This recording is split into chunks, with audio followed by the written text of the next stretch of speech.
Elena Voloshin, vous êtes notre ancienne correspondante à Moscou, spécialiste de la Russie. En quoi consiste cette opération Midi contre Vladimir Poutine?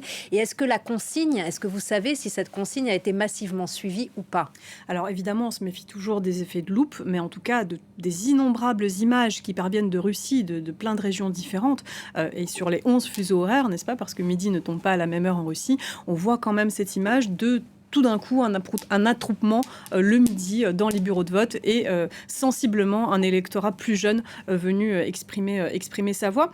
Et en cela, c'est une action très intéressante d'un point de vue de l'opposition parce que les autorités ne peuvent pas l'empêcher. Effectivement, le parquet général de Russie a émis un avertissement comme quoi il considérait cette action comme extrémiste. Mais ensuite, si vous venez voter sans aucune symbolique, sans aucune inscription et sans aucun slogan, eh bien, les autorités ne peuvent pas vous en empêcher. J'ai trouvé très intéressante une phrase du partisan d'Alexei Navalny, Leonid Volkov, qui a dit que dans une image de la Russie, les murs du cachot tomberont le jour où l'écrasante majorité qui s'est déjà formée prendra conscience d'elle-même. Et en cela, cette action est aussi importante pour montrer à cette opposition qui a été complètement atomisée par la répression, par la construction artificielle d'une réalité par la propagande russe, de montrer à ces gens qu'ils sont là, qu'ils s'opposent à Vladimir Poutine. Cela rend évidemment encore plus difficile le camembert de l'opinion russe, parce qu'on a aussi entendu ces Russes qui soutiennent son opération spéciale, sa guerre en Ukraine et son régime, mais en tout cas ceux qui sont contre et qui veulent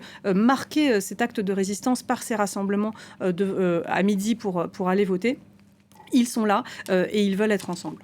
Elena, est-ce que fort de ce résultat qui va être présenté comme une victoire écrasante pour Vladimir Poutine, à quoi faut-il s'attendre? Est-ce que, par exemple, on peut s'attendre à une recrudescence des attaques contre la population civile ukrainienne? Alors, en tout cas, on peut s'attendre à un durcissement de la répression. Ça, c'est à peu près certain.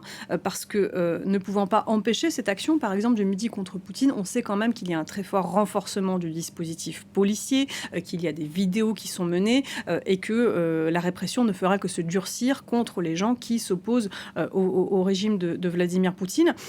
Ce que montre cette élection en réalité et ce scrutin électoral, cette mise en scène en tout cas, d'abord le but c'est de renvoyer aux Russes une image d'eux-mêmes qui est celle d'un soutien massif à Vladimir Poutine. Même ces files d'attente, elles sont récupérées par la propagande pour dire regardez, les Russes vont massivement voter. Et quand on dit aller voter, il faut aussi mentionner, expliquer le fait que pourquoi est-ce qu'on vote pour Vladimir Poutine? Parce qu'il y a 3 autres candidats, mais ces candidats eux-mêmes n'ont aucun programme électoral et ne se positionnent pas eux-mêmes comme opposants. Donc aller voter, c'est voter pour Vladimir Poutine.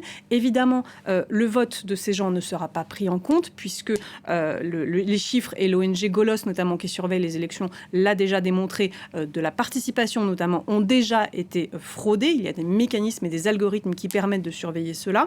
Donc on voit d'un côté un régime qui est fébrile, qui est acculé. Vladimir Poutine obtient l'inverse de ce qu'il veut obtenir, notamment par la mort aussi d'Alexei Navalny, avec ces gens qui sont sortis lui rendre hommage.